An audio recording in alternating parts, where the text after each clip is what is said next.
Apa sih perencanaan karir itu? Atau yang biasa disebut dengan career plan? Istilah perencanaan karir itu sendiri dari dua kata, yaitu kata perencanaan dan karir.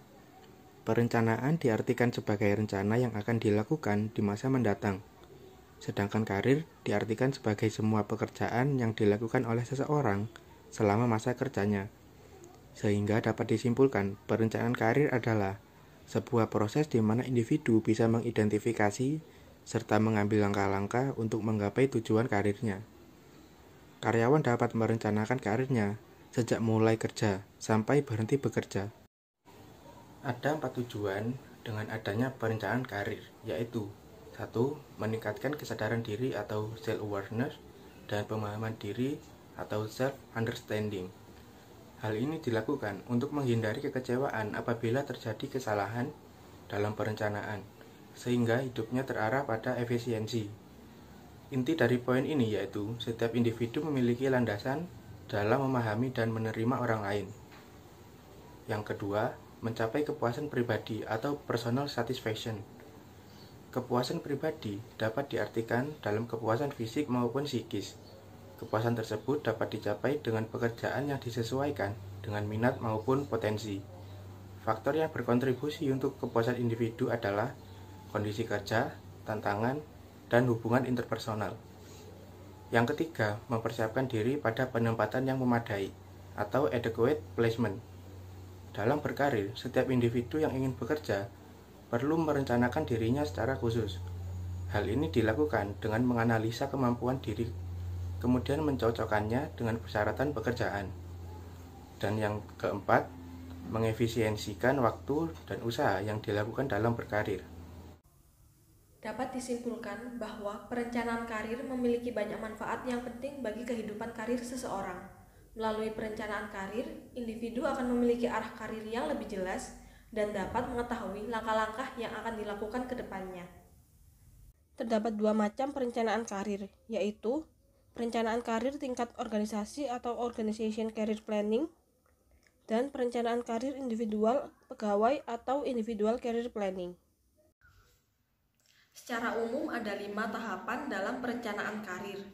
Yang pertama yaitu tahap pertumbuhan, dialami pada usia di bawah 15 tahun. Tahap ini diakhiri dengan adanya konsep tentang minat dan kemampuan, lalu mulai berpikir tentang keahlian alternatif. Yang kedua ada tahap eksplorasi atau penjajakan, dialami pada usia 15 sampai 24 tahun. Mereka mulai menggali beberapa keahlian secara serius dan mulai mencoba untuk bekerja. Yang ketiga yaitu tahap pemantapan, dialami pada usia 24 sampai 44 tahun.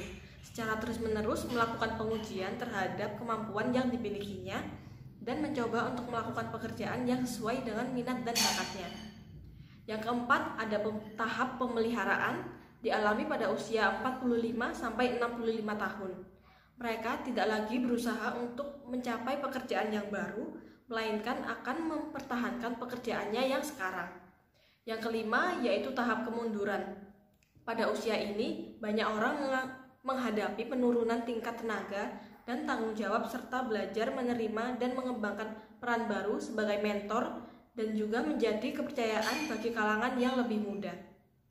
Lalu, ada juga manfaat-manfaat yang diperoleh bila Departemen Personalia terlibat dalam perencanaan karir, yaitu antara lain, yang pertama, mengembangkan pegawai-pegawai yang dapat dipromosikan. Yang kedua, menurunkan tingkat turnover. Yang ketiga, membuka jalan bagi pegawai-pegawai yang berpotensi. Yang keempat, meningkatkan motivasi untuk berkembang. Yang kelima, memuaskan kebutuhan pegawai seperti kebutuhan akan status. Yang keenam, sadar atau tahu akan kualifikasi pegawai. Dan untuk meningkatkan kesadaran karyawan akan pentingnya perencanaan karir, maka Departemen Personalia di dalam praktiknya memotivasi karyawan untuk mengembangkan perencanaan karir melalui 3 cara, yaitu 1. Pendidikan karir atau career education. Yang kedua, informasi tentang career planning. Yang ketiga, career counseling.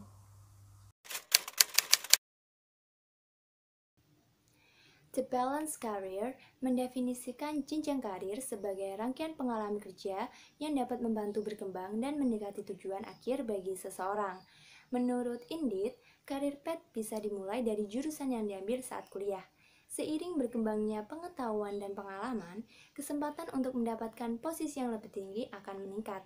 Nah, hal ini juga diperlukan oleh perusahaan. Salah satu hal yang perlu dipersiapkan oleh perusahaan dalam memberikan kesempatan bagi karyawannya untuk berkembang adalah dengan menyediakan jalur atau jenjang karir yang jelas. Hal ini bisa disebut dengan nama karir path. Karir path atau jenjang karir dapat didefinisikan sebagai rangkaian posisi yang harus dilalui oleh masing-masing karyawan untuk mencapai tingkatan posisi tertentu dalam perusahaan. Secara umum, jenjang karir yang sering digunakan dalam perusahaan biasanya ada dua, yaitu jenjang karir struktural dan juga jenjang karir fungsional. Yang pertama yaitu jenjang karir struktural. Pada jenjang karir struktural ini, biasanya tergambar dalam struktur organisasi perusahaan. Model ini paling banyak dipakai oleh perusahaan. Biasanya dalam jenjang karir struktural ini juga sudah ditetapkan persyaratan jabatan untuk setiap posisi struktural, sehingga mampu menumbuhkan budaya kompetitif yang sehat antar karyawan dan meningkatkan kompetensi dirinya agar memenuhi persyaratan yang dibutuhkan oleh jabatan struktural tersebut. Yang kedua adalah jenjang karir fungsional. Pada jenjang karir ini biasanya tidak tergambar dalam bagan struktur organisasi, namun tertuang dalam ketentuan tersendiri terkait jenjang karir fungsional dan biasanya juga tercantum syarat-syarat untuk bisa memenuhi jenjang karir fungsional. Pada perusahaan, umumnya jenjang karir ini diberikan untuk pekerjaan yang membutuhkan keahlian khusus atau yang memiliki resiko spesifik.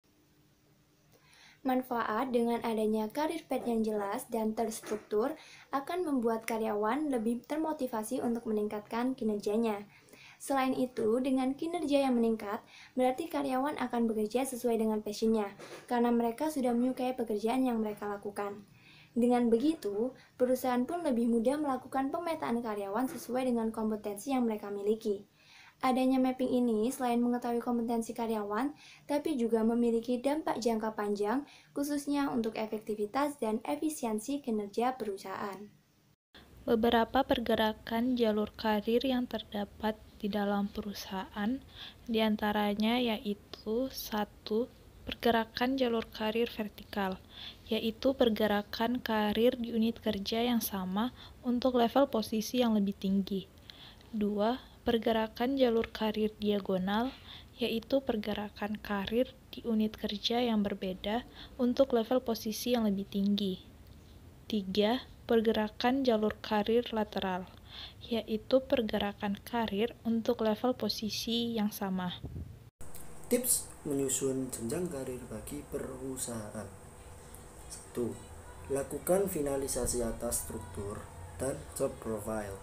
Kemudian, buat kompetensi model dan profil kompetensi baik core, manajerial maupun teknis untuk masing-masing posisi. Kemudian, kelompokkan posisi-posisi yang memiliki kompetensi teknis yang serupa ke dalam job family. Setelah itu, susun jalur karir baik secara vertikal, horizontal maupun lateral di dalam job family. Hal tersebut secara tak langsung perusahaan telah memfokuskan diri pada pertumbuhan organisasinya. Hal-hal yang harus dihindari dalam karir path. 1.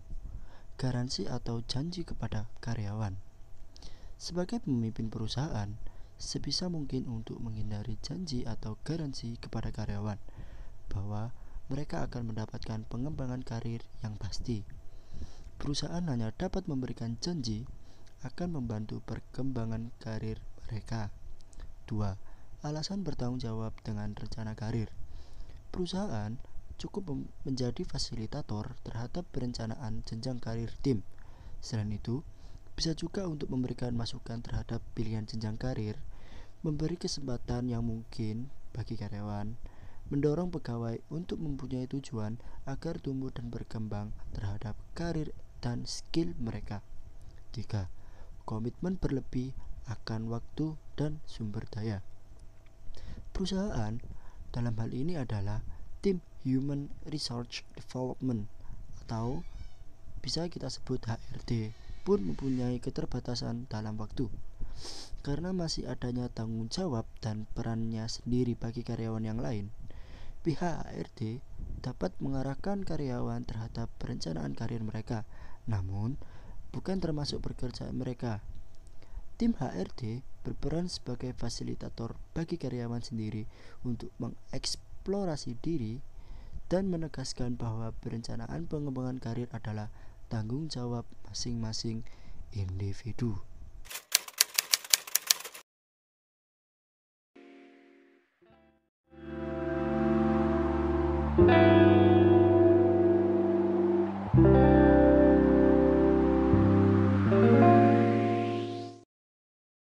Sudut pandang itu, career plan dan career plan itu seperti apa?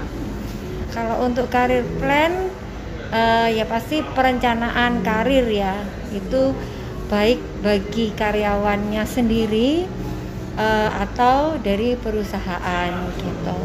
Nah, kalau untuk career path sendiri sebenarnya path itu kan jalan ya, maksudnya jalan untuk menuju karir mereka gitu. Jadi memang kuncinya adalah masing-masing karyawan dulu gitu, yang punya motivasi dia mau berkembang itu kemana gitu ya.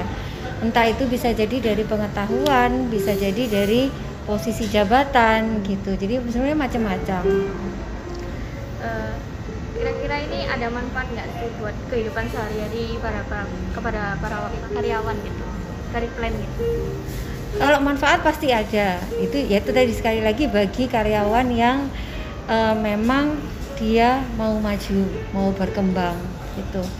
Jadi selama dia bisa memanfaatkan, selama bisa provide ya bermanfaat gitu. Nah, lalu kira-kira bagaimana cara menyusun sebuah career plan ini agar dapat mencapai goals atau target yang ditentukan di hotel ini gitu? Kita sebenarnya ada evaluasi setiap kita dalam 1 tahun ada 3 kali. Jadi di awal tahun, kemudian pertengahan sama akhir tahun gitu. Nah, sebenarnya untuk di awal tahun itu kita gunakan sebagai conversation, jadi perbincangan dengan mereka gitu. Intinya kamu mau kemana gitu, setahun ke depan ini dengan targetmu seperti ini, kamu mau apa, kamu mau ngapain, kamu mau kemana gitu. Nah, dari situ baru kita bisa tahu dan menentukan apa yang harus dia lakukan gitu. Kurangnya apa, itu yang harus dikembangkan, yang harus ditambah lah gitu nilainya gitu. Nah, nanti dari situ di pertengahan tahun kita kontrol lagi, kita monitoring lagi, sudah mengarah belum, sudah sesuai jalannya belum gitu. Nah, nanti di akhir tahunnya baru kita evaluasi bahwa udah setahun kemarin itu bagaimana pencapaiannya gitu. Nah, nanti dari situ baru kita lihat lagi, plus yang pasti kesempatan ya. Kesempatan itu dalam arti kesempatan bisa nggak cuma hanya di sini, tapi kita secara hotel di Indonesia itu ada berbagai kota. Jadi kalau misalnya memang ada kesempatan di kota lain, ya silakan gitu.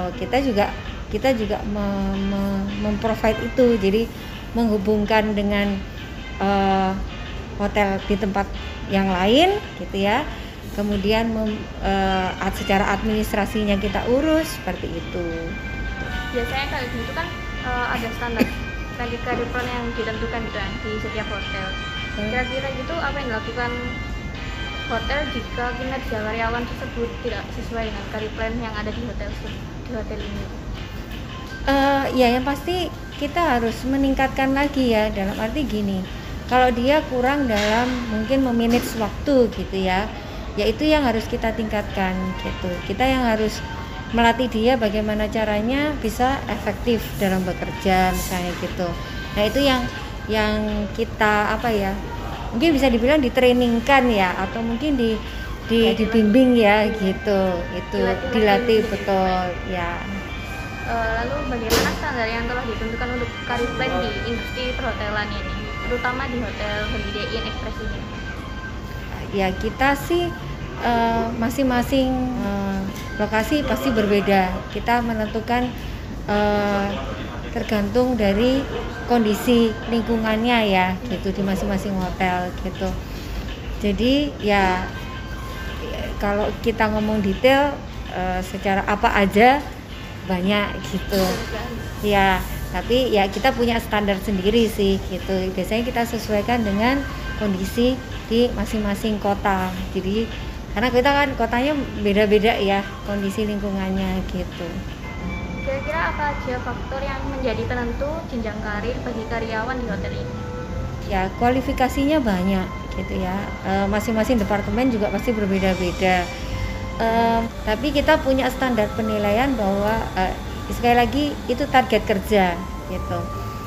Misalnya nih kita ada tugas atau harus mengerjakan sesuatu, misalnya contoh masak aja gitu ya, masak nasi goreng gitu misalnya, standarnya harus 15 menit selesai gitu. Nah itu yang menjadi standar penilaiannya gitu. Jadi kalau misalnya dia memang mencapai 15 menit selesai, ya itu sudah sesuai standar gitu kan.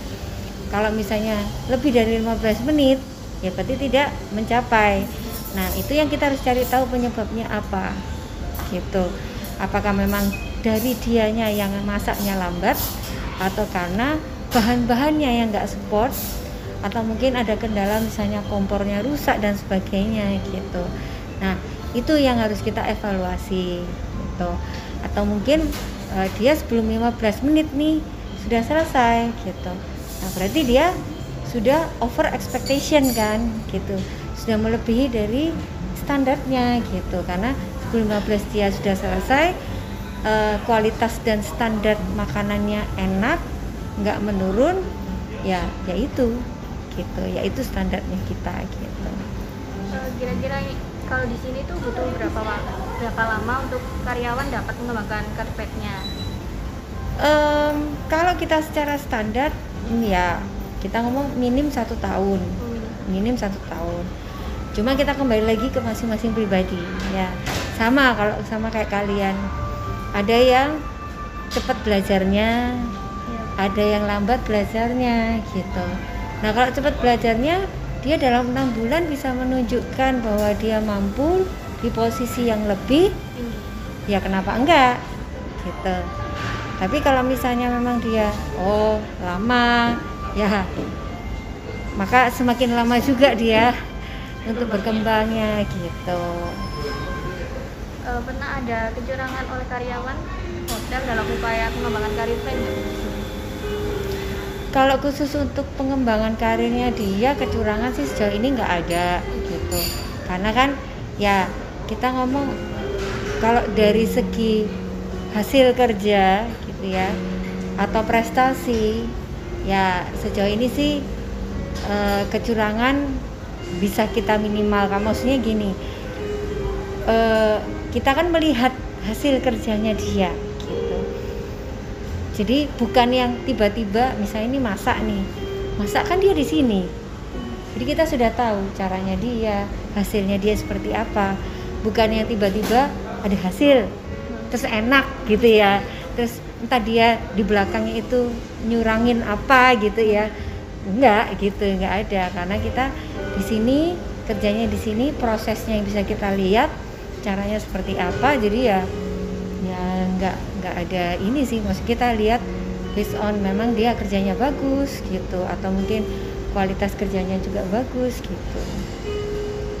Baik. Jadi benar-benar dilihat kinerjanya dengan baik. Ya. Lalu apakah bisa beri tips atau untuk membuat atau menyusun jenjang karir di industri perhotelan, khususnya bagi mahasiswi dan mahasiswa di manajemen perhotelan? Sebenarnya kualifikasi itu semua ada di job description. Jadi kalau misalnya kalian sudah bisa menyusun job description-nya apa, ya kalian juga bisa menyusun standarnya gitu. Karena apa? Job description itu kan uraian pekerjaan yang kalian lakukan sehari-hari atau mungkin dalam 1 bulan gitu ya. Ya kalau untuk bikin seperti itu juga ya kita juga harus koordinasi dengan beberapa bagian juga gitu. Nah, kesimpulan yang kita tarik dalam video tersebut bahwasanya penggunaan karir plan and path untuk pengembangan karir harus sesuai dengan kebutuhan serta kepentingan karyawan dengan perusahaan. Maka dari itu, perusahaan perlu menyusun perencanaan karir dengan baik agar karyawan dapat merencanakan tujuan hidup serta tujuan kerjanya. Selain itu, karyawan pun dapat melihat potensi yang ada di dalam dirinya, apakah membutuhkan pelatihan khusus maupun tidak, demi berlangsungnya kinerja perusahaan secara maksimal.